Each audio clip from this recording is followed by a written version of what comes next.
말씀을 딱 읽을 때 시바라고 하는 이 한 사람이 등장하는데 2절 말씀을 딱 읽을 때 이 사람의 인격과 사람의 됨됨이가 어느 정도 읽혀지십니까? 아니, 읽혀지면 읽혀진다, 안 읽혀지면 안 읽혀진다, 솔직하게 말씀을 하시면 됩니다. 여러분 2절 말씀을 딱 읽을 때 시바라고 하는 이 사람의 됨됨이가 조금 여러분들 읽혀지십니까? 이거는 죄다 불합니다. 읽혀지긴 뭘 읽혀져요? 그게 어떤 정보가 없는데, 저는 오늘 이 내러티브의 악과 뒤 그리고 중간 과정을 다 알고 있는 이 본문의 설교자이기 때문에 이 2절 말씀만 읽어도 시바라고 하는 사람의 됨됨이가 어느 정도 읽혀져요. 근데 여러분들이 읽혀진다고 말하는 것은 예배당에서 뻥을 치는 거예요. 맞아요. 제가 시바라고 하는 사람의 됨됨이가 살짝 좀 보여지는 지점이 어딘가 하면, 이 시바는 사울의 종이었어요. 그런데 다윗 앞에 불려 나오는 상황입니다. 그런데 그가 어떻게 다윗 앞에 불려 나오는 이 상황 속에서 맨 끝에 그의 고백을 한번 보십시오.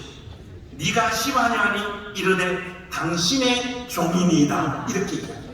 목사님, 사울은 죽고 나라의 새로운 왕으로 다윗이 등극했으니까 당신의 종이니이다, 그렇게 말할 수 있잖아요. 맞습니다. 충분히 여러분 쪽에 그 반론이 합리적이에요.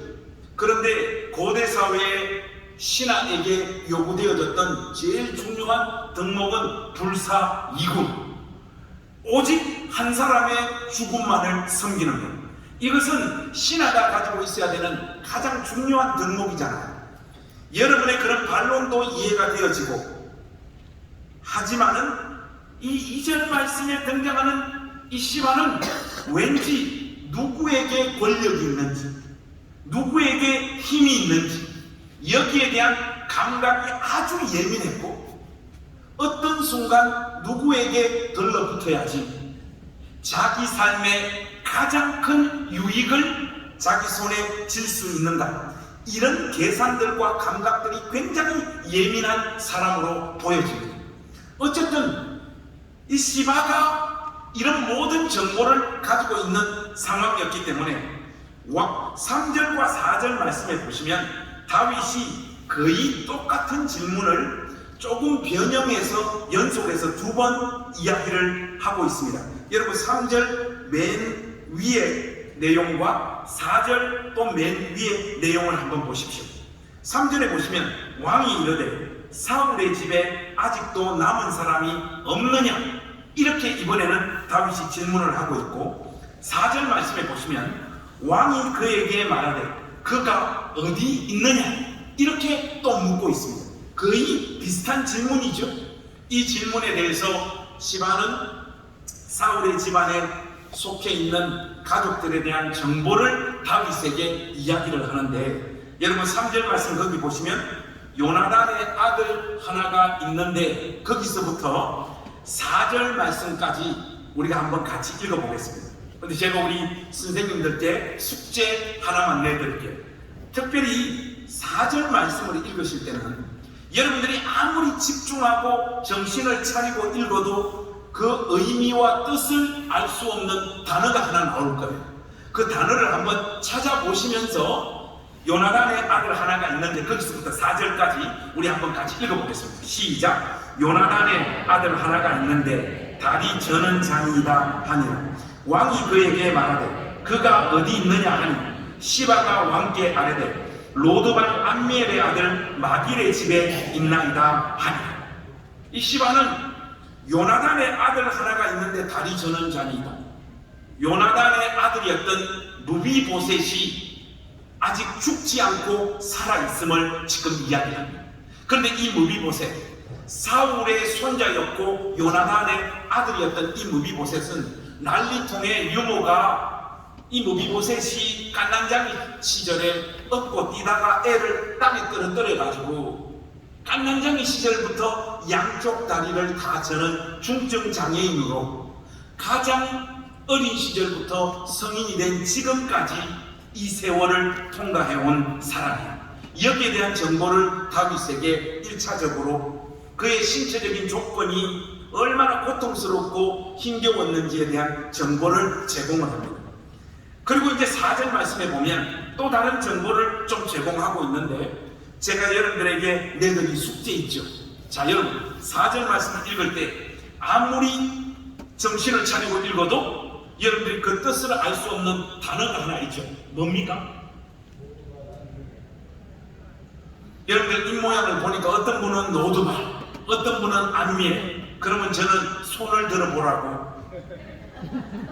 목사님, 정답은 노드발입니다. 1번. 아닙니다. 안미엘 2번이 정답입니다. 자, 한번 해보겠습니다. 이거는 여러분의 IQ가 달려있는 굉장히 중요한 질문이기 때문에 정신을 바짝 차리고 손을 들어주시면 좋겠습니다. 목사님, 로드발이 정답인 것 같습니다. 1번 손. 1번. 높이 드세요. 좋습니다. 아닙니다. 목사님, 안미엘이 정답입니다. 2번 손입니다. 이 2번 드신 분들은 선생님 하기에 좀 어려웁니다. 여러분, 고유명사인데 무슨 뜻이 있습니까? 사람 이름인데. 안미엘은, 로드발은 우리가 그 뜻을 알기가 좀 어려워요. 왜냐? 히브리어예요. 로드발은. 로드발에서 맨 앞에 로 있잖아요. 이 로는 히브리어 부정접두어예요. 영어로 치면 나, never 이런 정도의 의미입니다. 드발은 무슨 뜻이냐? 목초지 이런 뜻이에요. 그래서 로드발을 합치면 무슨 뜻인가 하면 목초지가 없는 이런 정도의 의미예요. 자, 여러분, 목초지가 없는 이런 환경 속에서 지금 무비보셋이 살고 있음을 시바가 다윗에게 이야기를 하고 있는 거예요. 근데 여러분, 목초지가 없는 이런 느낌이 여러분들 마음에 잘 다가오지 않죠. 여러분 같으면 로드발이라고 하는 이 단어를 한국 사람의 정서에 맞게 번역을 하면 세 글자로 어떻게 번역하시겠습니까?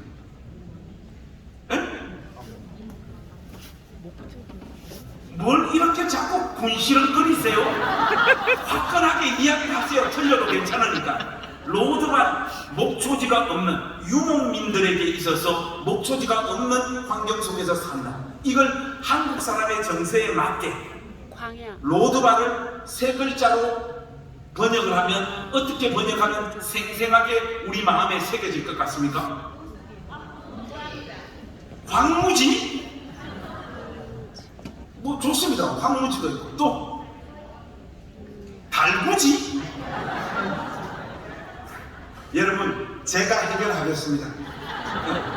달동네 좀 느낌이 오십니까?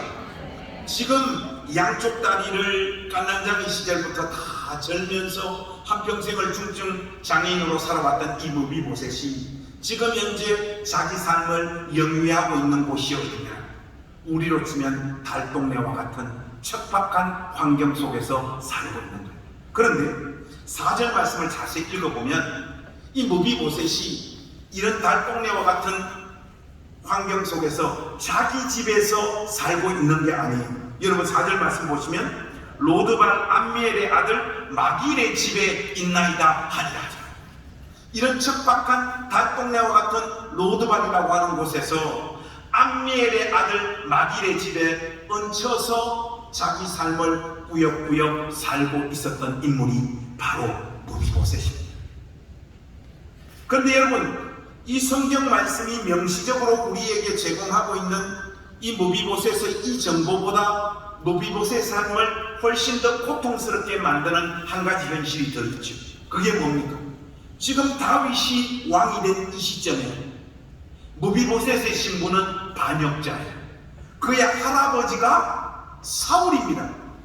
사울이 죽고 다윗이 왕이 된 이 상황, 고대 사회의 삶의 문법대로 하자면 다윗에게 발각되어지는 즉시 그의 목이 날아갈 수밖에 없는 반역자의 신분으로서 양쪽 다리는 다 절고 사는 환경이라고 하는 곳은 달동네와 같은 곳에서 자기 집도 아닌 안미엘의 아들 마길의 집에 얹혀서 살아가고 있었던 불운의 아이콘, 바로 그 사람이 무비보셋입니다. 이 이야기를 다윗이 듣자마자 무비보셋을 당장 자기 앞으로 데리고 오라고 다윗이 명령을 냅니다. 성경은 다윗의 신하들이나 다윗의 종들이 암미엘의 아들 마길의 집에 들어닥쳐서 그곳에 숨죽이고 살고 있었던 무비보셋을 데리고 오는 장면을 기술하고 있지를 않아요. 그러나 여러분, 우리의 상상력을 조금만 동원하면 충분히 이 상황을 우리가 우리 머릿속에서 추론할 수 있을 것 같아요. 여러분, 이 명령이 떨어지자마자 다윗의 신하들이 암미엘의 아들 마길의 집에 들어닥쳐서 그곳에 숨죽이고 있었던 무비보셋을 향하여 왕께서 지금 당장 너를 왕궁으로 데리고 오라고 말씀하신 겁니다. 당장 왕의 명령을 받들어라 했을 때 1차적으로 무비보셋의 마음에 다가왔던 감정이 무엇이었겠습니까? 한많고 고통스러웠던 나의 인생도 여기에서 끝나는, 이런 심정으로 무비보셋은 다윗성으로 그의 발자국을 옮겼을 거예요. 그리고 그는 그런 절망적인 마음으로 다윗 앞에 섭니다. 섰는데 자기가 예상하는 이야기가 아닌 상상을 초월하는 이야기가 다윗의 입에서 선포되어집니다. 오늘부터 이 무비보셋은 나와 같은 상에서 먹고 마시리라. 여러분, 고대 사회에서 왕하고 똑같은 상에서 음식을 먹고 마시는 사람은 누굽니까? 왕자님하고 공주님이죠. 하루아침에 흙수저 중에 흙수저였던 무비보셋의 신분이 금수저 중에 금수저로 그의 신분이 급상승합니다. 동시에 다윗은 사울에게 속하였던 모든 토지, 밭을 전부 다 무비보셋에게 되돌려주라고 명령을 냅니다. 자기는 죽을 줄 알고 끌려왔는데 다윗의 입에서 쏟아지는 은혜와 은총의 메시지 앞에 무비보셋은 넋이 나갈 수밖에 없습니다. 그래서 그의 절절한 고백이 8절에 이렇게 기록되어져 있잖아요. 여러분, 우리 8절 말씀 소리내서 한번 같이 읽어보십시다. 시작. 그가 전하여 이르되 이 종이 무엇이기에 왕께서 죽은 개 같은 나를 돌아보시나이까 하냐. 여러분, 이 고백이 얼마나 절절합니까? 제가 30년 전에 침례신학대학에 입학을 해서 신학교 1학년 때 읽었던 책이 하나 있어요. 그 미국의 유명한 강해 설교자인 찰스 스윈돌 목사님의 은혜의 각성이라고 하는 책이에요.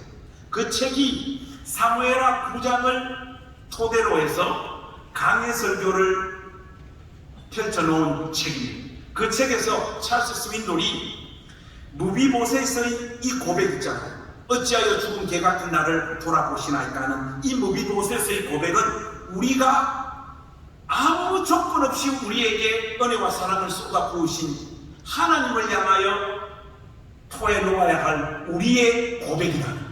쉽게 말해서 무비보셋의 포지션을 저와 여러분에게 대입을 하고 있고, 이 무비보셋에게 아무 조건 없이 이 큰 은혜와 은총을 쏟아붓는 다윗의 포지션을 하나님께 연결해서 다윗과 무비보셋의 관계를 가지고 구속사적인 설교를 굉장히 은혜롭게 전개해 놓은 책이 은혜의 각성이라는 책이에요.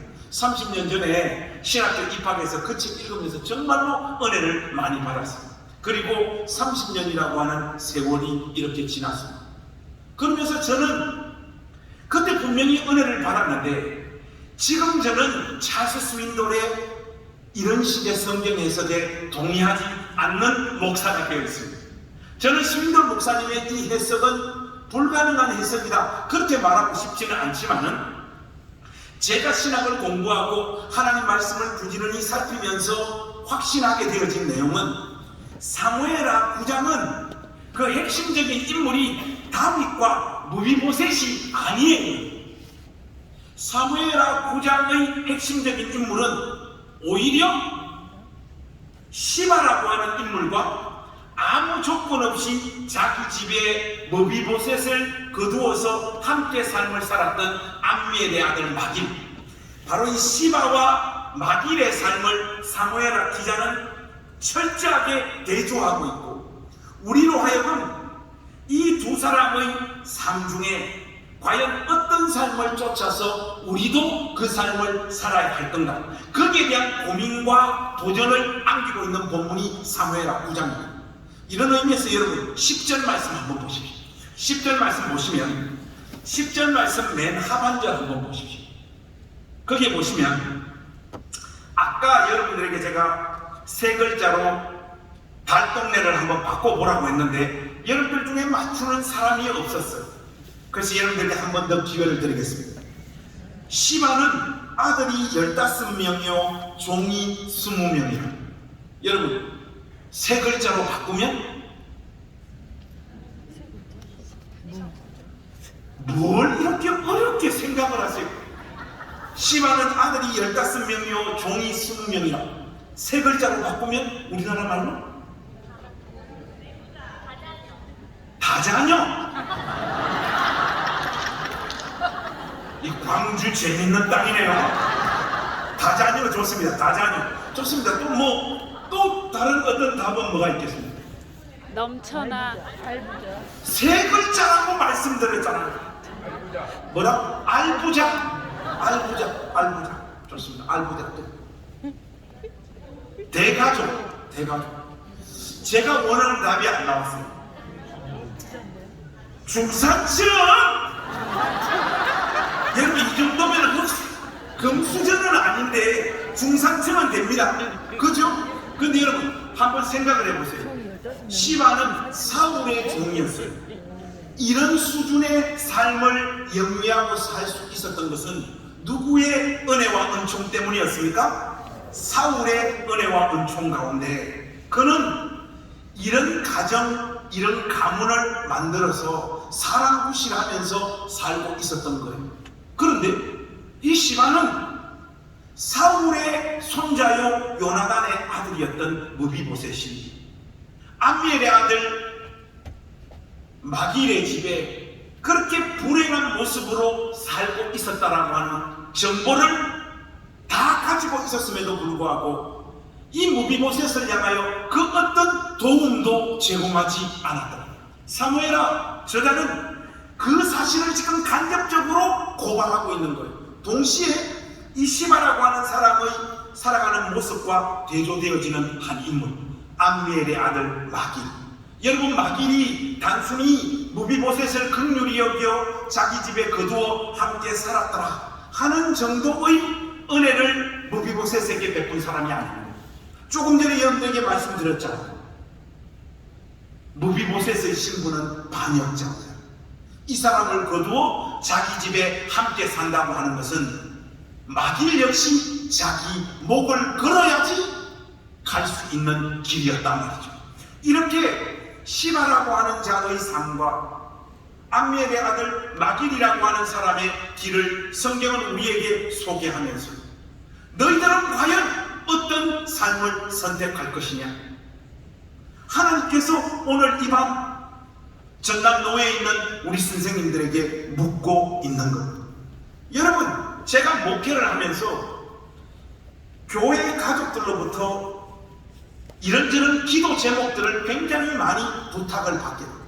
그러면 목사님 저를 위해서 이런 거 기도해 주세요, 이런 거 기도해 주세요, 이런 거 기도해 주세요 해서 그 기도 제목들을 다 모으면요 결국 그 기도 제목의 내용은 뭐로 요약되어질 수 있느냐? 하나님 저 중산층 되게 해주세요. 그 기도예요. 우리 시대의 신자들의 기도가요 대부분 다 그 기로 몰려들고 있어요. 그리고 저는 너무 거칠고 독한 언어로 시바라고 하는 사람의 이 삶을 비판하고 싶은 마음도 솔직히 별로 없어요. 왜 없느냐? 저와 여러분의 삶이 시바와 살아가는 게 비슷하잖아요. 그리고 여러분의 기도의 핵심 내용도 뭐다? 중산층 되게 해 주소서. 그래서 째째하게 어렵고 힘들 때마다 하나님 앞에 나와 징징징징 울고 불고 하지 않을 수 있는 은혜를 주시옵소서. 여러분의 기도 제목이잖아요. 우리는 사실 우리의 삶을 이렇게 보면 대부분 다 시바처럼 살고 있고 또 시바처럼 되고 싶은 것이 저와 여러분의 삶이에요. 암미엘의 아들 마길이 걸어갔던 그 길, 한 영혼을 위하여 여러분의 목을 진실로 걸 수 있습니까? 여러분은 그런 선생님으로 하나님 앞에서 진실로 서 계십니까? 이거 쉽지 않습니다. 목사인 저도 쉽지 않은 삶의 자리. 근데 여러분, 이 시간 이후에 전개되어지는 성경의 내용이 굉장히 역동적이죠. 무슨 말인가 하면 다윗의 아들이었던 압살롬이 아버지를 향하여 쿠데타를 감행합니다.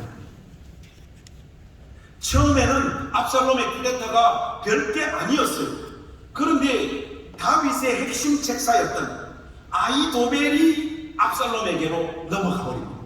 이 아히도벨의 책략의 수준이 뭡니까? 마치 하나님께 물어 어떤 작전을 펼치는 수준의 수를 구사했던 사람이 아히도벨인데, 이 아히도벨이 압살롬에게로 넘어가면서 점점 전세가 쿠데타를 시작했던 압살롬 쪽으로 전세가 기울기를 시작합니다.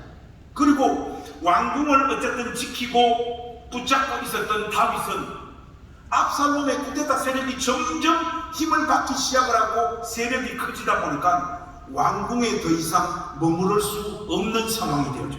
그래서 다윗은 참모들, 병사들 이끌고 왕궁을 포기하고 왕궁을 떠나게 되어지죠. 쉽게 말해서 피난길을 떠나는 겁니다. 그리고 이 왕궁은 압살롬의 쿠데타 세력이 차지하게 되어지죠. 이곳저곳으로 떠돌며 동시에 압살롬, 자기 아들과 함께 전쟁을 펼쳐가야 됐던 다윗의 이 어떤 심적 상태는 두말할 것도 없이 너무나 곤비하고 고통스러웠을 것이고, 왕이 되고 나서 또다시 왕궁을 떠나 이곳저곳으로 떠돌아다니고 도망다녀야 되는 다윗은 몸도 지치고 마음도 지쳤을 것이 틀림없을 거예요. 왕궁을 빼앗겨 버렸으니까. 근데 여러분, 이 상황에 다윗을 돕기 위해서 한 사람이 다윗을 찾아옵니다. 자, 여러분 성경 한번 열어봅시다. 전혀 의외의 인물이 찾아오는데 사무엘하 16장 말씀 한번 열어보십시오. 사무엘하 16장 말씀 보시면 1절과 2절 말씀 우리 먼저 한번 읽어보겠습니다. 사무엘하 16장 1절과 2절입니다. 시작. 다윗이 마루턱을 조금 지나니 무비보셋의 종 시바가 안장 지은 두 나귀에 떡 200개와 금포도 100송이와 여름과일 100개와 포도주 한 가죽 부대를 싣고 다윗을 만난지라. 왕이 시바에게 이르되 내가 무슨 뜻으로 이것을 가져왔느냐 하니 시바가 이르되 나귀는 왕의 가족들이 타게 하고 떡과 과일은 청년들이 먹게 하고 포도주는 들에서 피곤한 자들에게 마시게 하려 함이니이다.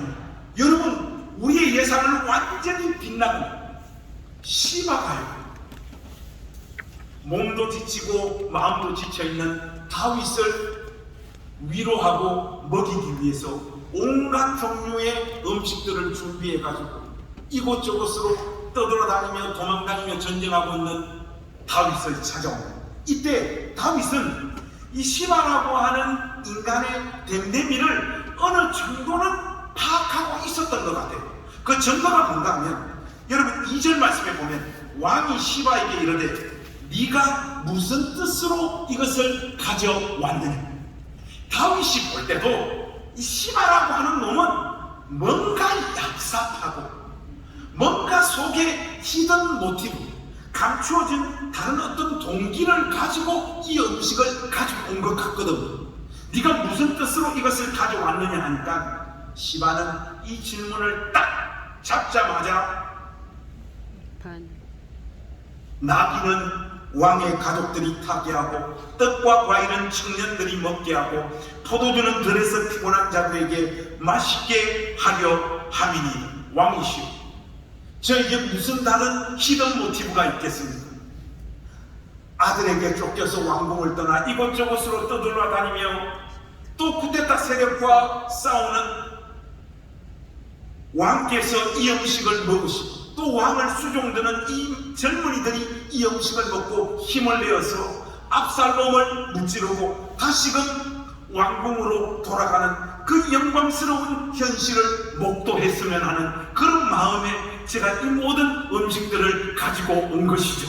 이런 정도로 시바가 지금 이야기를 하고 있는 거예요. 여러분, 사람이 있잖아요. 몸도 마음도 지쳐버리면 어떤 일이 벌어지는가 하면 판단력이 흐려지기 시작해요. 제가 행신교회에서 이렇게 목회를 할 때 대부분의 성도들을 주님의 이름으로 사랑하죠. 근데 여러분, 모두 다 사랑하기는 참 어려워. 성도들 중에 솔직히 원수들이 있다 없다? 있다. 우리 행신 침례교회도 원수들 3명 있었어. 이런 표현이 좀 그런데 진짜 어떨 때는 목 한번 쪼르고 싶어. 어떤 생각이 드는가 하면 저 인간은 목사 괴롭히는 걸 사명으로 받았나? 그렇게 지속적으로 저의 목회를 방해하고 어렵게 하는 사람들 나오면요, 그 사람 사랑하기 어려워요. 솔직히 그때 되면 몸도 지치고 마음도 지치고 정말 힘들어요. 여러분, 이렇게 목사님이 몸도 지치고 마음도 지쳤을 때 누가 목사님들에게 가장 큰 힘이 됩니까? 1번, 목사님을 위해서 이름도 없이 빛도 없이 묵묵히 기도하는 사람. 이 사람들이 진짜 목사님에게 힘이 된다. 1번. 2번, 그런 거는 실질적인 힘이 안 되고 돈 좀 가지고 와서 목사님 여행 한번 다녀오십시오. 좀 좋은 거 좀 드시고 힘을 내십시오. 이렇게 물질적으로 실질적으로 도움을 주는 사람이 목사에게 힘이 된다. 여러분, 누가 목사에게 힘이 될까요? 특히 저 같은 사람에게는 어떤 사람이 힘이 될까요? 2번. 너무 노골적이시다. 여러분, 사실 1번은 별로 힘이 안 돼요. 돈 주는 사람이 솔직히 큰 위로가 되더라고요. 저 같은 경우에. 근데 여러분, 왜 이런 생각을 합니까? 몸도 힘들고 마음도 힘들어가지고 판단력이 흐려져 버린 거예요. 진짜는 누가 힘이 됩니까?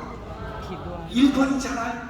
비가 오나 눈이 오나 묵묵히 목회자를 위해서 기도하고 함께 같은 마음을 품고 주님의 몸된 교회를 이 모양 저 모양 섬기려고 해서는 그 사람들이 실질적인 힘이 되는데, 여러분, 몸도 지치고 마음도 지치면요, 돈 주는 사람에게 마음이 다 빼앗겨 버려요.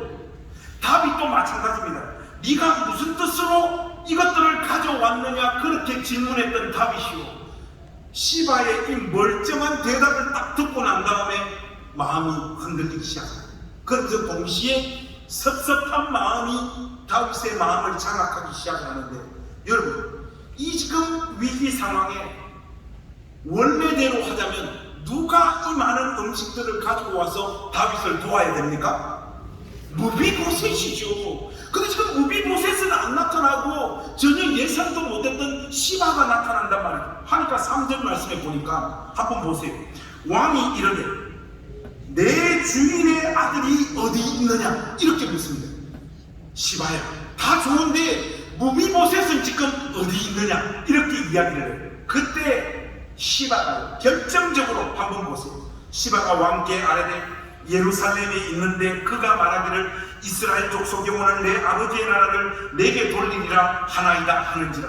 왕이시여, 무비보셋은 지금 왕궁에 남아 원래대로 하자면 이 언약의 나라, 우리 할아버지의 나라, 할아버지 다음으로는 원래대로 하자면 우리 아버지 요나단이 왕이 되어야 되고, 그 다음은 내가 왕이 되어지는 것이 하나님의 뜻이고 순리인데, 이것이 뭔가 좀 잘못되어져서 다윗에게로 왕권이 넘어가 버렸는데, 하나님께서 드디어 그 어그러진 잘못되어진 방향을 바로 잡으셔서 나에게로 이 왕권을 돌리고 있다.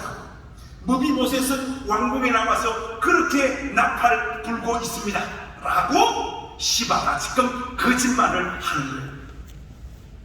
그런데 다윗은 음식에 이미 마음이 빼앗겨져 버린 상황이었기 때문에 시바의 이 답을 듣고 4절 말씀하고 왕이 시바에게 이르되 무비보셋에게 있는 것이 다 내 것이니라 하니라. 이건 무슨 말입니까? 무비보셋에게 사울의 모든 밭을 줬잖아요. 그 사울의 모든 밭이 시바야 다 네 것이 되리라.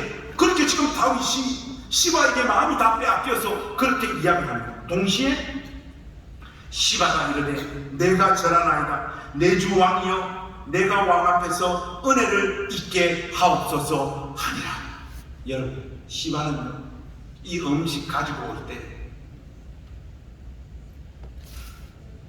무비보셋에게 넘어갔던 사울의 모든 전토를 빼앗기 위해서 철저하게 처음부터 계획해서 다윗의 마음을 빼앗고 자기의 목적을 달성하고 있는 거예요. 제가 9장에서 2절만 보면 시바의 댐댐이가 좀 보인다 했잖아요. 여러분들이 보지 못하는 걸 저는 봤잖아요. 이미 거기서.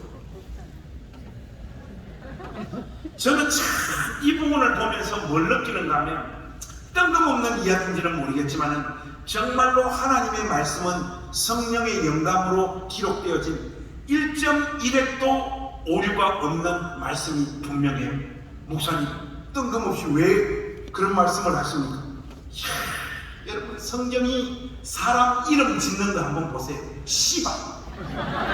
하는 짓이 시바잖아.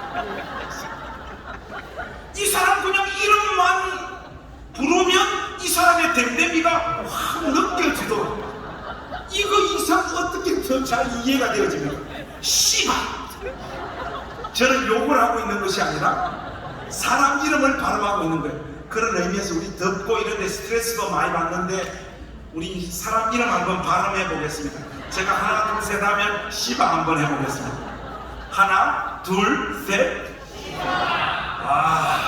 지금 저분은 지금 부부 사이가 안 좋은 분이에요.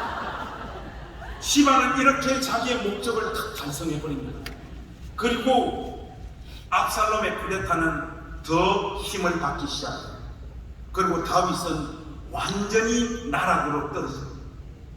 하나님의 극적인 개입이 없이는 다윗의 삶이 회복되어지기 어려운 상황까지 다윗의 삶이 내몰리고 압살롬의 쿠데타는 거의 성공하기 일보 직전까지 나아가게 됩니다. 그런데 여러분, 이 상황에 있잖아요. 끝까지 신실하게 하나님의 약속이 다윗에게 있다는 것을 확고하게 믿으면 다윗과 함께 해봐야 자기 삶에 아무런 유익이 되어지지 않는 그 순간에도 끝까지 다윗 편에 서는 사람이 나타나요. 시바가 지금 나쁜 목적을 가지고 음식을 가지고 다윗을 찾아왔지만 이 사람들은 그렇지 않아요. 시바와 똑같은 행동을 하는데 다른 중심과 신실한 마음으로 다윗 편에 끝까지 서는 세 사람이 성경에 등장하는데, 여러분 17장으로 한번 가보십시오. 17장 몇 절을 보시는가 하면 27절 말씀 한번 보십시오. 17장 27절 말씀.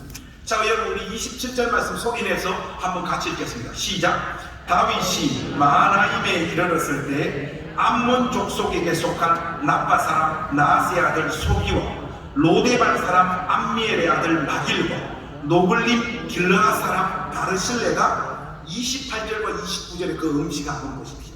조금 전에 시바가 가지고 왔던 음식의 양과 수준보다 더 엄청난 음식들을 가지고 이제 그의 정치적인 생명이 다 끝나버린 것거나 다름없는 다윗을 공개하고 돕기 위해서 세 사람이 나오는데, 그 세 사람 중에 누가 있습니까? 로드반 암미엘의 아들 마길이 그 중간에 들어가 있죠. 물론 두 사람이 또 있습니다. 라빠 사람 나아스의 아들 소비와 암미엘의 아들 마길과 노블림 길르앗 사람 바르실레, 이 세 사람이 절체절명의 위기 상황에 내몰린 다윗을 돕기 위해서 끝까지 다윗 편에 섭니다. 하나님은 압살롬의 쿠데타 위에 극적으로 개입하시죠.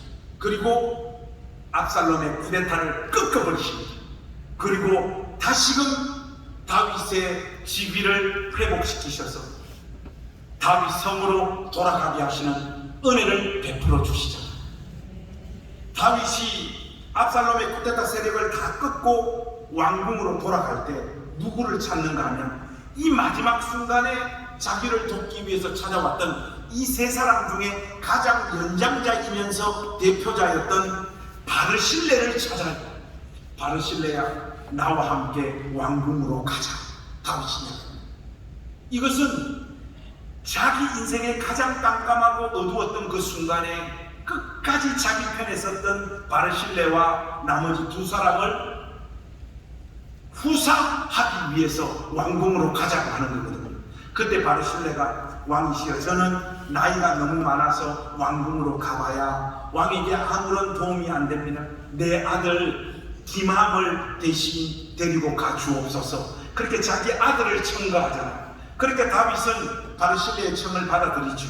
그리고 왕궁으로 돌아가서 다윗은 자기 평생에 하나님 앞에서 신실하게 자기에게 주어진 이스라엘의 왕으로서의 직분을 하나님 앞에 신실하게 감당했고, 성경은 그의 생애를 하나님 마음에 합한 자다 이렇게 평가를 합니다. 그리고 그렇게 살다가 영광스럽게 하나님의 부르심을 받죠.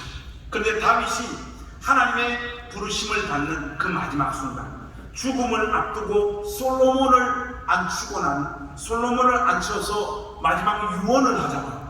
이런저런 유언들을 쭉쭉쭉쭉쭉쭉쭉 쏟아놓다가 맨 마지막에 다윗이 솔로몬을 향하여 내던지는 유언의 내용이 뭡니까? 자기 인생에 가장 깜깜하고 고통스럽고 망망했던 순간, 자기를 찾아왔던 이 세 사람을 다윗은 죽음의 마지막 순간에 기억을 해요. 솔로몬은 바르실레의 집안을 기억하라. 내가 죽더라도 너는 왕으로 있는 동안 바르실레의 집안을 끝까지 보호하고 지키고 이 가문을 위해 한없는 은혜를 베풀어라. 이 마지막 유언을 다윗이 토하고 하나님의 부름을 받습니다. 이 바르실레의 집안을 기억하라고 하는 것은 바르실레의 집안만을 기억하라는 것이 아니라 그 마지막 순간에 자기를 찾아왔던 소비와 암미엘의 아들 마길과 이들의 삶과 인생도 네가 책임지라고 하는 메시지가 그 가운데 담겨 있다라고 저는 확신합니다. 제가 오늘 우리 선생님들께 던지고 싶은 메시지의 핵심 요지가 바로 여기에 있습니다. 사무엘하 9장 그리고 사무엘하 17장 딱 두 번 성경에 등장하는 로드반 암미엘의 아들 마길.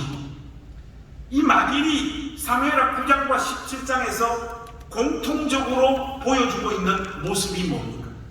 그거는요, 함께하고 도와주고 사랑하고 마음을 다하여 섬겨봐야 자기에게는 아무런 유익이 되어지지 않는 사람을 위해서 암미엘의 아들 마길은 항상 신실했다는 거예요.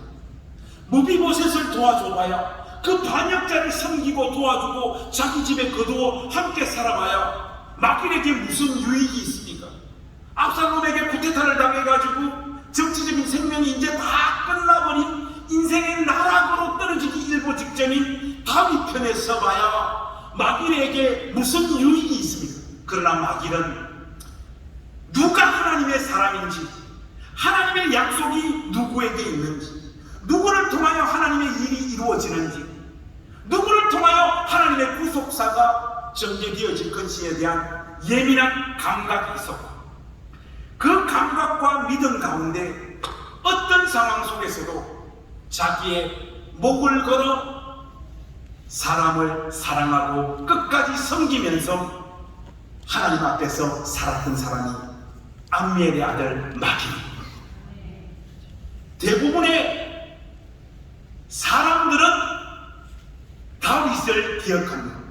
그러나 하나님은 암미엘의 아들 마길을 삶을 기억합니다. 저는 우리 전남노회 선생님들이 이 시대에 안면의 아들 마길과 같은 선생님들이 되어주시기를 우리 주님의 이름으로 축복합니다. 근데 여러분, 이 길이 진실로 쉽지가 않습니다. 어제 여러분들과 함께 제 삶을 잠깐 나누었는데, 그런 엮이는 가정 속에서 살다가 형님의 협박 때문에 교회를 갔어요. 교회를 가니까 처음에는 새 가족이 왔다고 굉장히 교회가 저를 환영을 해주더라고요. 그러나 저의 옷에는 항상 담배 냄새가 다 배어져 있었어요. 아버지가 방에서 담배를 피시니까 저의 모든 옷에는 담배 냄새가 다 배어 있었고, 완전 그때는 바짝 애가 말라가지고, 지금도 피부 톤이 좀 까만 편이죠. 그때는 더 까맸어요. 완전 바짝 말라가지고 난민 비슷했어요. 그런 애가 옷에는 담배 냄새가 다 배어있고 말은 거칠고, 이런 애가 한 주도 안 빠지고 계속해서 교회를 오니까 여러분, 교회라고 하는 것이 참 묘하더라고요. 처음에는 그렇게 환영해주고 좋아해주다가 이런 애가 계속해서 이런 조건 속에서 교회를 오니까 분위기가 묘해져요. 여러분, 엮이는 가정 속에서 자란 애가 어떤 감각이 보통 사람보다 극도로 발달하는 거 하면 눈치가 발달해요. 싹 보면 알아요. 어제 여러분은 저의 설교에 엄청난 은혜를 받았습니다. 눈치만 봐도 알아요. 근데 저 같은 애가 계속해서 이렇게 교회를 오니까 교회 전체가 저를 밀어내는 거예요. 말은 그렇게 안 하지만, 야야, 니는 교회하고 좀 안 어울리는 것 같다. 니는 우리 교회 안 나왔으면 좋겠는데 하는 이런 분위기가 선생님이나 목사님이나 갑자기 열받네. 막 그런 분위기가 그냥 확 느껴지는 거예요. 근데 그러다 보니까 교회 갈 때마다 상처를 받는 거예요. 그러면서 또 어쩔 수 없는 제 삶의 현실은 뭡니까? 교회 안 가면 형님한테 맞아 죽잖아요. 하니까 죽지 못해서 중학교 1학년, 2학년, 3학년을 교회 한 번 안 빠지고 매일매일 상처받아가며 눈치 가운데 교회를 다녔어요. 정말 저는 교회 가는 게 너무 큰 고통이었어요. 매주. 그리고 고등학교 1학년에 딱 올라갔는데 저의 평생에 잊을 수 없는 우리 선생님을 만났어요. 우리 선생님, 이정혜 선생님인데, 고등학교 1학년에 올라가니까 우리 선생님한테 제가 반이 배정이 됐는데, 우리 선생님이 저를 보자마자 아무 말도 안 하고 저를 한번 이렇게 꼭 껴안으시더라고요. 그러면서 저의 눈을 탁 이렇게 쳐다보더니, 관성아, 선생님이 사람 보는 눈이 좀 있는데 너는 앞으로 커서 애가 눈빛이 보통 애 눈빛이 아니야. 너는 앞으로 커서 엄청나게 큰 인물이 될 것 같다. 우리 선생님이 저보고 그러는 거야. 그때 탁 1차적인 그 저의 눈치와 촉으로 어떤 느낌이 딱 오는가. 와, 이 아줌마 이 보통 아줌마가 아니야. 이런 식으로 좋은 말 해줘가지고 애 마음을 빼들어가지고 계속해서 교회 오게 만들라고 이 아줌마가 지금 수작을 피우네. 딱 느껴지는 거예요. 전형적인 그 선생 스타일이야. 교회 선생 스타일. 그런데 우리 선생님은 일회성으로 이걸 끝내는 게 아니라 매주 교회를 가면 그러는데요. 만날 때마다 저를 붙잡고 안아주시고, 담배 냄새 엄청 많이 났는데 우리 선생님이 저를 안아주시고, 선생님이 그냥 하는 말이 아니고, 관성아, 선생님이 진짜 사람 좀 볼 줄 아네. 너는 애가 눈빛이 보통 애 눈빛이 아니야. 선생님 말 맞는지 안 맞는지 한번 보라. 만날 때마다 우리 선생님이 안아주시고 그 말씀을 해주시니까 저는 태어나서 칭찬이라는 걸 받아본 적이 없어요.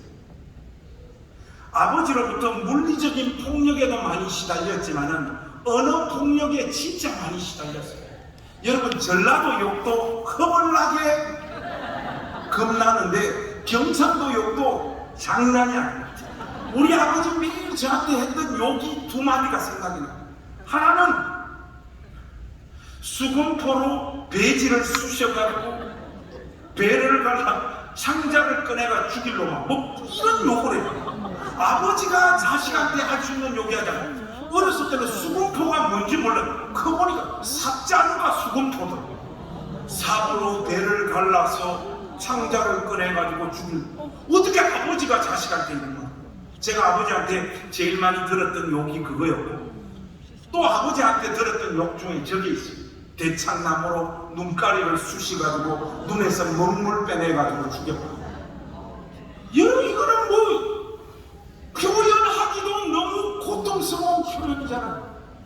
그런 언어 폭력에 매일매일 시달리다가 우리 선생님 만났는데 저를 안아주시고 칭찬이라는 걸 우리 선생님으로부터 처음 들으니까 저는 그때 알았어요.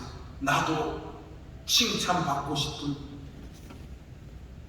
욕구가 내 가운데 있구나 하는 것을 처음 느껴봤어요.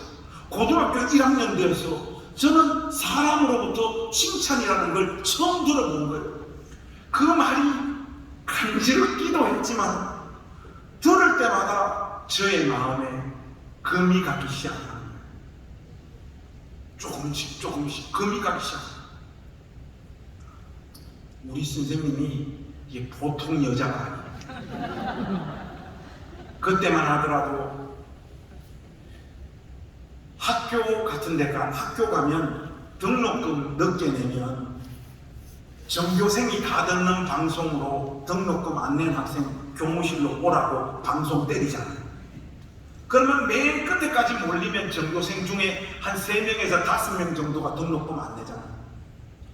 3학년 1반에 누구, 3학년 몇 반에 누구 가면 꼭 저의 이름이 거기 포함되어 있어요. 교무실 가면 막 교무주임이 막 조인트 까면서 이 새끼들 언제까지 등록금 낼까? 지금 생각하면 이것들 선생도 아닌데 그때는 그게 당연시하는 분위기에서 그 수치심, 그 부끄러움, 그 모멸감, 학교 갈 때마다 알아야 되니까 저 같은 경우 얼마나 괴롭겠어요. 학교 가는 게 그냥 죽는 것보다 더 고통스러워. 근데 우리 선생님은 저의 이런 환경들을 이미 다 파악하고 계시더라고요. 한 번은 우리 선생님이 저보고 그래요. 관성아, 이번 주에는 분반 공부 다 끝나면 학생 회의실에서 선생님 좀 만나고 가라 그러시더라고요. 우리 선생님이 내가 뭐 또 잘못했나? 이제 교회 그만 나오라고 하시나? 이렇게 겁먹어가지고 그냥 학생 회의실 가서 기다리니까 우리 선생님이 오신 거예요. 탁 앉아서 관성아, 무슨 일이 있어도 고등학교까지는 졸업을 해야 돼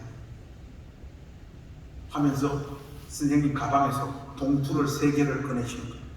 하나는 꺼내면서 이건 등록금이라는 거예요. 끝까지 공부해야 된다.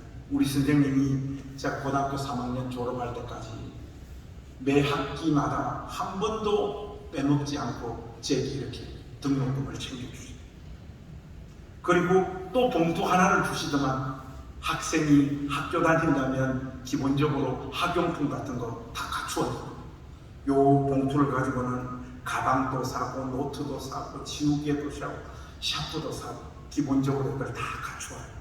그리고 마지막 또 봉투 하나를 주시면 학교 다닐 때는 용돈이 필요해요. 친구들하고 떡볶이도 사 먹고 오뎅도 사 먹고 어디 놀러도 가야 되니까 이 돈 가지고는 용돈을 쓰라.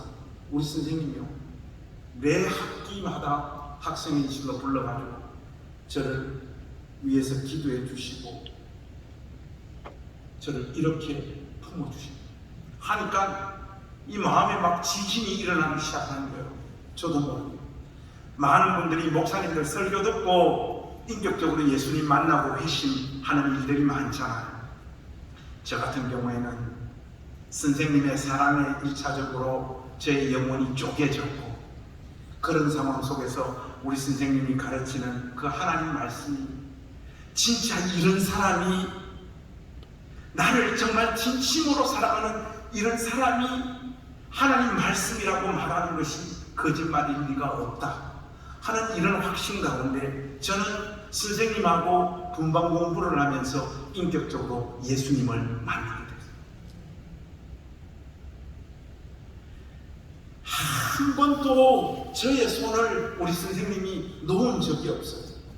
선생님으로부터 그 한없는 사랑들을 받다 보니까 저의 삶의 질서가 잡히기 시작을 하는 거예요. 우리 어머니 좋은 분이셨지만 아버지가 매일 그렇게 사시니까 매일 밤에 저하고 이렇게 단칸방에서 안고 잘 때 항상 우리 어머니 엄마로서의 자녀 교육은 좀 빵점이었어요. 왜 그런가 하면 내가 니만 아니면 지금이라도 천만리 구만리 도망가 버리고 싶은데 니 때문에 도망을 못 간다. 엄마는 자기 마음 아파서 그렇게 이야기를 하지만 그 말을 듣는 나는 공포에 사로잡혀 있는 거예요. 내가 학교 갔다 오면 엄마가 정말로 도망가고 없는 거 아닌가, 이 불안함이요. 저는 초등학교 때부터 저 마음을 떠난 적이 없어요. 학교 가도 선생님이 뭐 설명을 해도 개념이 들어오지가 않아요. 어떻게 들어와요? 우리 엄마 혹시 내가 학교 와 있는 동안 도망가버리고 없는 거 아니냐, 그 두려움, 그 공포, 그 걱정들이 늘 사로잡아서 저의 의식 속에는 학교 수업이라는 것이 자리를 잡지를 못했어요. 우리 선생님으로부터 사랑받기 시작을 하고 인격적으로 주님 만나기 시작을 하면서부터 선생님들이 학교에서 하는 이야기들이 저의 마음속에, 머릿속에 담기기 시작을 하더라고요. 그래서 주님을 만나고 그 주님을 만난 그 기쁨과 감격이라는 것은 정말로 너무나 크죠. 저 같은 애가. 그게 크다 보니까 내 인생 하나님 말씀을 전하는 목사로 살겠습니다. 그렇게 하나님 앞에 서원했죠. 근데 여러분, 인격적으로 주님을 만나고 목사가 되겠다라고 서원을 해도 그때 그 고등학교 애의 입장에서는 해결이 안 되는 문제가 하나 있더라고요. 그게 뭔가 하면 이성교제. 우리가 고향교회, 울산 침례교회에 진짜로 이쁜 애가 한 명 있었어요. 이혜정이라고. 이 천사예요, 천사. 학생의 모든 애들이 다 좋아. 너무너무 이쁜 애인데 우리 동기였어요. 근데 그때만 하더라도 좀 분위기가 어떤 분위기인가, 이성교제 뭐 이런 거 하면 선생님들 기도하면서 좀 그런 마음들 다 이렇게 가라앉히고. 근데 지금 생각하면 그거 말이 안 되잖아. 누가 누구를 좋아하는데 기도한다고 그 마음이 없어지냐고. 근데 우리 선생님한테 사랑을 받으니까 선생님한테는 용감하게 이 사실을 털어놓을 수 있게 되더라고요. 모든 것이 선생님 안에서는 용납이 되어지는 그런 경험들을 하다 보니까 선생님한테 이야기해요. 선생님, 혜정이 때문에 돌아버릴 거예요. 예배 드릴 때도 혜정이, 학교 갔을 때 그동안은 엄마 걱정 때문에 수업이 안 됐는데 혜정이 때문에 선생님 이야기가 안 들어와요. 하니까 우리 선생님이 저보고, 관선아, 그러면 다음 주에 교회 올 때 혜정이한테 보낸 러브레터 하나 써가지고, 그러면 분반 공부 끝나고 학생회의실에서 선생님이 네가 써온 그 편지 다 내가 문장 이쁘게 다 잡아줄게. 선생님이 이 학생들 마음 빼앗는 거 도사 아이가 그런 거예요. 그래서 혜정이한테 그 구구절절한 내용을 다 써가지고 떨리는 마음으로 그 주의를 기다렸죠. 분반 공부 끝나고 학생회의실에서 선생님하고 만나고 편지 써왔지 그러더라고. 펴보라고 다 펴봤는데 경상도 남자잖아요. 초반부터 뭐 공격적으로 들어간 사랑하는 혜정아. 하니까 우리 선생님, 관성아, 여고생 한테 이렇게 쓰면 애 병기 이렇게 바로 도망가뿐다. 이렇게 쓰면 안 된다고 선생님이 펜을 잡으시더만 편지를 읽으면서 문장 하나하나를 다 교정해 주시고 다 바꿔주시더라고요.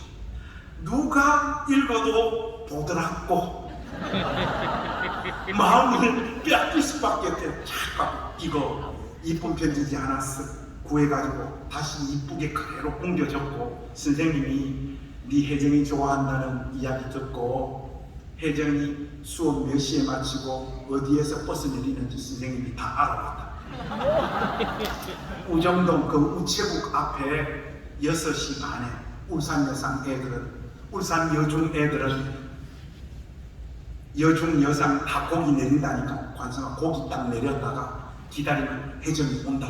우리 선생님이 이미 그걸 다 파악해가지고 저한테 알려주시다.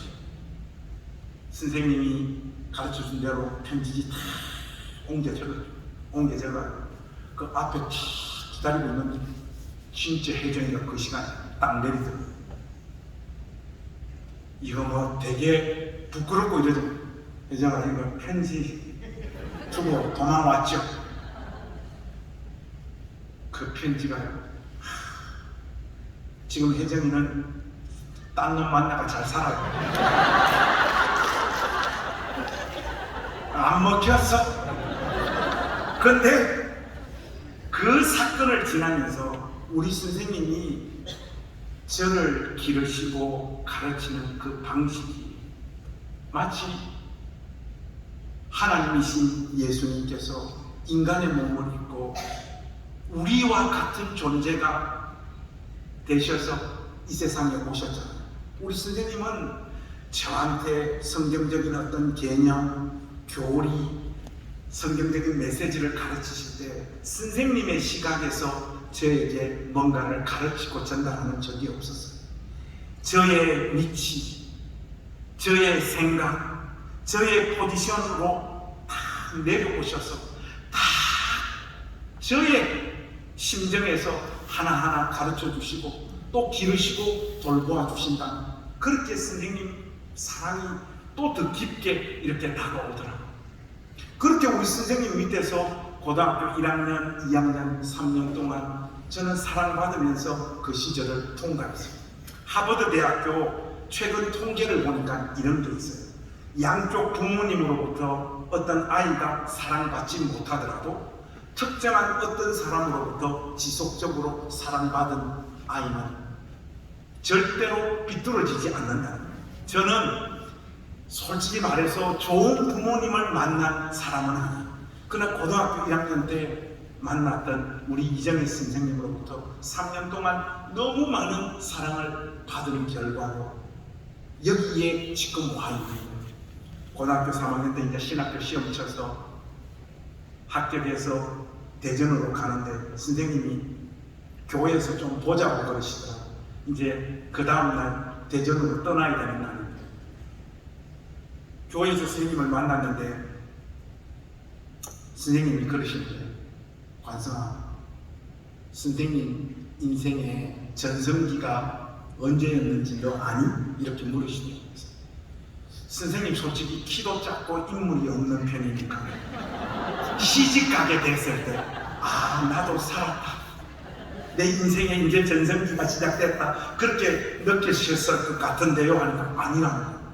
그럼 선생님 인생의 전성기 언제예요? 아들 둘 결혼해가 낳았을 때 그때 선생님 인생의 전성기였어요? 하니까 아니라는 거예요. 선생님 인생의 전성기는 언제였어요? 하니까 관성이 너를 네 고등학교 1학년 때 너 만나고 너에게 하나님 말씀을 가르치고 너하고 시간을 보냈다. 이 3년간의 시간이 선생님 인생에 제일 행복하고 선생님 인생의 전성기였다. 와, 그 이야기를 듣는데 막 가슴이 쪼개지는 것 같아요. 나 같은 놈 만나가지고 선생님께서 한없는 사랑들 쏟아부으시면서 애쓰시고 힘쓰셨는데 그게 어떻게 선생님의 인생에 가장 행복하고 가장 큰 전성기가 됐을까? 그 너무 고마운 거예요. 선생님의 그 말씀이. 그러면서 선생님께서 너 대학 가면 대학 가서 돈 없어서 굉장히 공부하고 이러는데 어려울 것 같아서 선생님이 오래전부터 돈을 좀 모았다 하면서 가방에서 돈을 꺼내서 주시더라고요. 신학교 가서 책 사보고 공부하고 하는데 어려움이 없었으면 좋겠다면서 굉장히 큰 돈이었어요. 그 큰 돈을 저한테 주시면서 꼭 좋은 목사님 되라고, 성도를 사랑하는 좋은 목사님 관성아 되라, 선생님 널 위해서 계속해서 기도할게. 그 선생님 말씀 듣고 저는 신학교를 간 거예요. 신학교 가서 공부하는 내내 우리 선생님 제 손을 놓은 적이 없으셨어요. 계속해서 기도해 주셨고, 신학생 시절에 제 삶의 실질적인 필요들을 늘 채워주시고 함께 그 여정을 끝까지 걸어가 주셨어요. 누구도 저를 위해서 기도해 주는 일가 친척 하나도 없는 그런 아이가 신앙의 여정을 통과하는 동안 우리 선생님이 대신해서 그 역할들을 끝까지 다 해주셨어요. 우리 선생님 품에서 자라서 목사가 된 사람이 2명 있어요. 우리 한국교회에서 좀 유명한 사람이에요. 한 명이 김관성이에요. 한 명이 누군가 하니까 강남중앙침례교회 최병락 목사. 최병락 목사 유명하죠. 우리 둘 다가 불신자 가정에서 선생님 만나서 두 사람이 목사가 됐어요.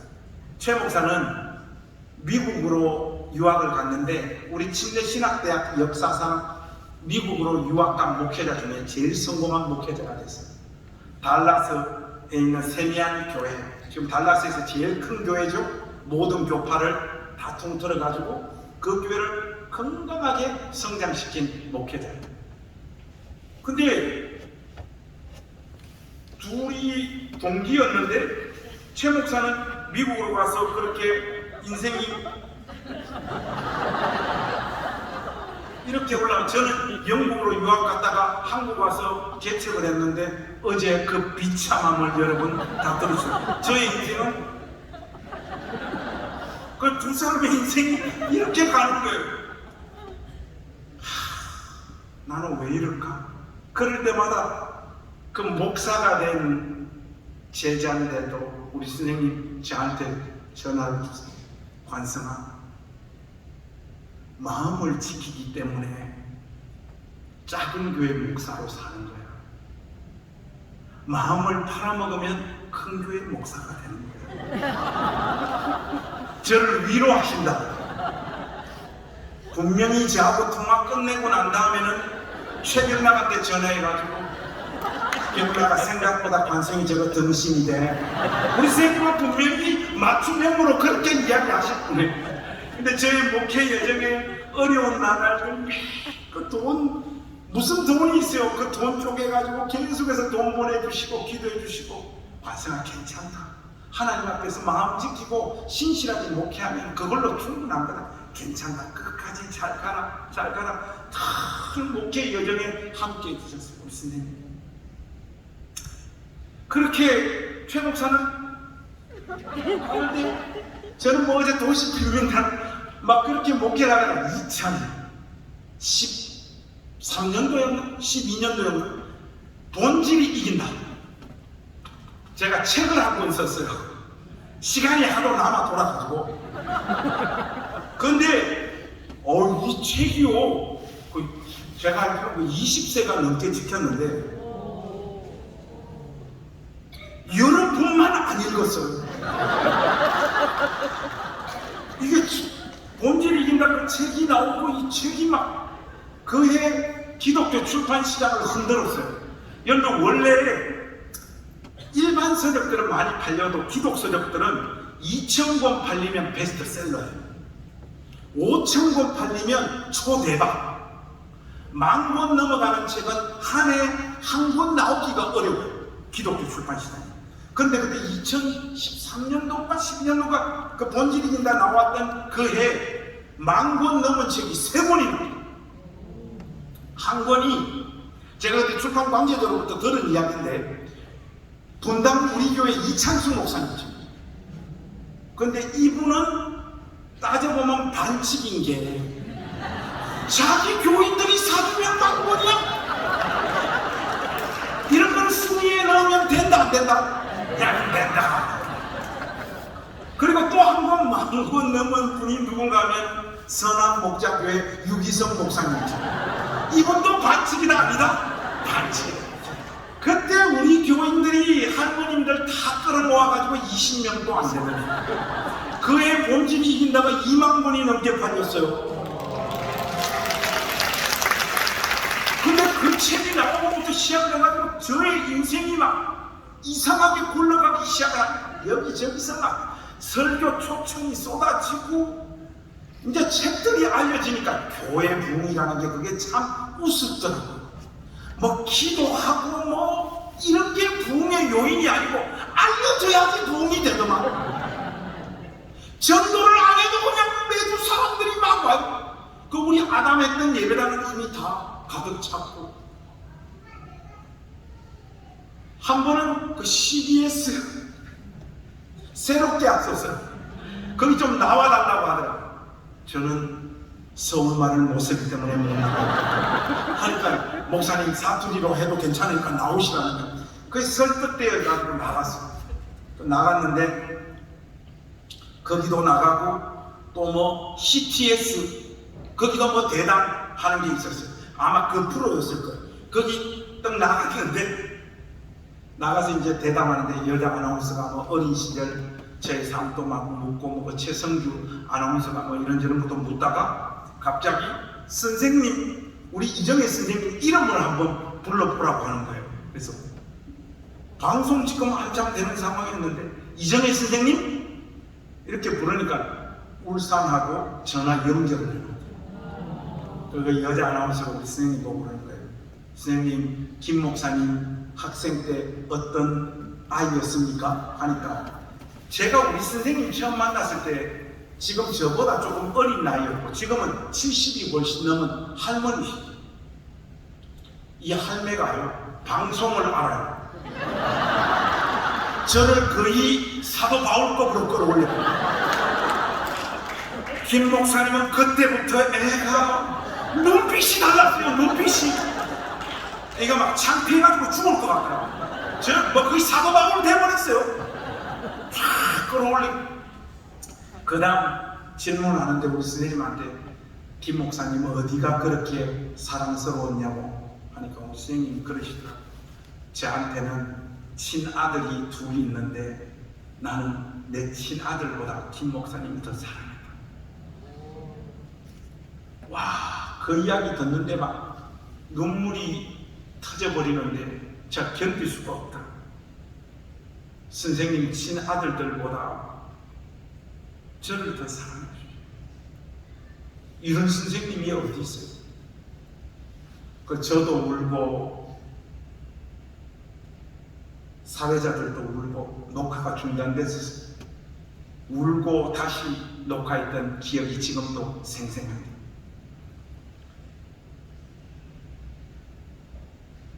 일주일에 한 번 강단에 서서 하나님 편을 들고 살아가고 있는 저는 진심으로 고등학교 1학년 때 만났던 우리 이정혜 선생님 아니면 오늘의 저는 없습니다.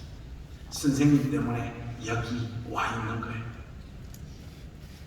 코로나가 오기 전 우리 고향교회 70주년 부흥회가 열렸어요.